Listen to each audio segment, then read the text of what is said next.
So that first storm that hit while I was filming at the end of the last video did move out. The sun came out. I was able to bring in several more loads of like buckets full of pea gravel, and you can kind of get a sense of what my plan is here. You can see how the pea gravel is going to displace the amount of dirt that I would have needed to put in here to get this sod raised up to where it should be. It's still kind of a low spot, so it's not going to like completely 100% fix the issue, but it's going to greatly lessen it, let's say that. And then just this pea gravel alone, between raising the sod and then the pea gravel alone, is going to make a significant impact. It shouldn't hold near as much water unless it's just a real gully washer.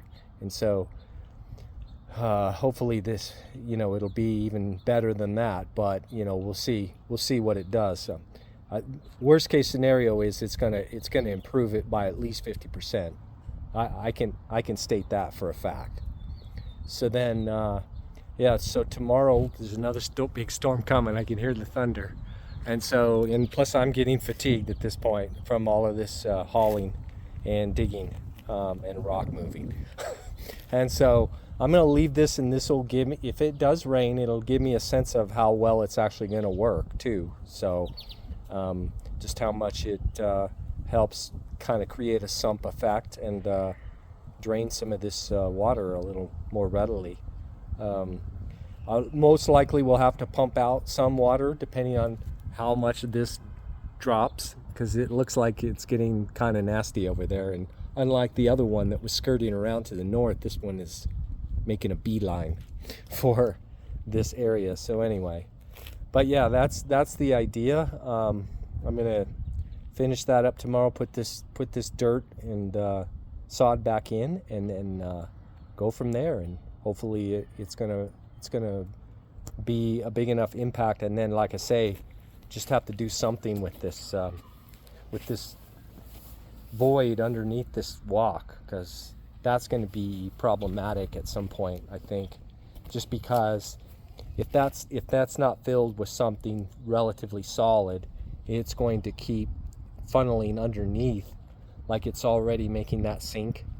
And just because that's also facilitating the amount of water that sits in here. It's coming off the sidewalk. You can see the slope of the walk is to there, but also once you have a hole here, and this was full of water, and then all that water goes underneath the sidewalk into this hole, you can see how much it's going to contribute to the flooding that was going on here. And it was pretty significant. So this is a preventative measure, and the good news is there's nothing broken, but this will also help, because raising the boxes and getting them off the pipe is going to also help with the impact from the mowers pushing down on those boxes and creating an issue with this pipe. And I'm glad that I caught it at this point, because it was just a matter of time before one of these broke. And if something broke in the middle of the night or something, because it may not be right when the impact is, it's a cumulative effect, and then those things can just shear at any time. And if it happened in the middle of the night and no one saw it, it could be very problematic for example, this house right here, because this initially was just a very, I'm not going to say leak because there was no leak, but it was a relatively slow cumulative amount of water that built up in here based on combination of irrigation and the rain that we had. And I did cut back, and we had shut down the controllers for a while, but we also have trees that we're putting in, so I didn't want to completely shut down everything just so that those trees would get water. But yeah, it's pretty well saturated in here in particular. The rest of it is fine. The rest of it's not swampy at all. maybe a little bit along the edge here where it's kind of low, and then also it pitches a little bit toward the fences. And so, but there's rock. It seems like the backyards of all the people here, they have rock as a buffer, and so I think that helps drain too. And it's a similar concept to what I'm doing here. But yes, this pea gravel, if we do have to dig this up and repair anything, it's so much nicer to step in pea gravel than it is mud. And so there's so many benefits of it.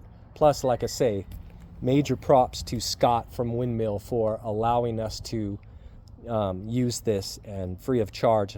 I was able to just, he said take what I needed, and I've made like a half a dozen trips already with a couple of 5-gallon buckets and a 2-wheel dolly from the road.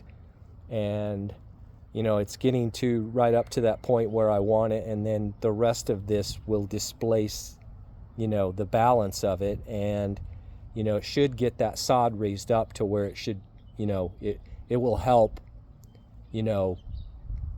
not hold as much water. It'll make a substantial difference. It's not gonna fix the issue, but it will help quite a bit. So that's the plan. I should be able to finish it tomorrow, barring any unforeseen weather related issues or anything physical with me. I'm hanging in there. I'm doing okay, but yeah, I could definitely use some rest, and it's good timing with this big storm that's coming in. So this is where we're at. I've got this blocked off. I've got it flagged.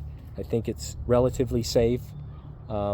This doesn't seem like it's a very popular walkway. I have not seen anyone walk through here for the entire time that I've been here this morning. And so, and maybe at night, it'd be something where I hope this is well lit, but the pink flags should help quite a bit. That's why I have so many of them. And then the boxes should be pretty self-explanatory as to what they're doing. So I feel like it's relatively safe overnight, and we'll just go from there.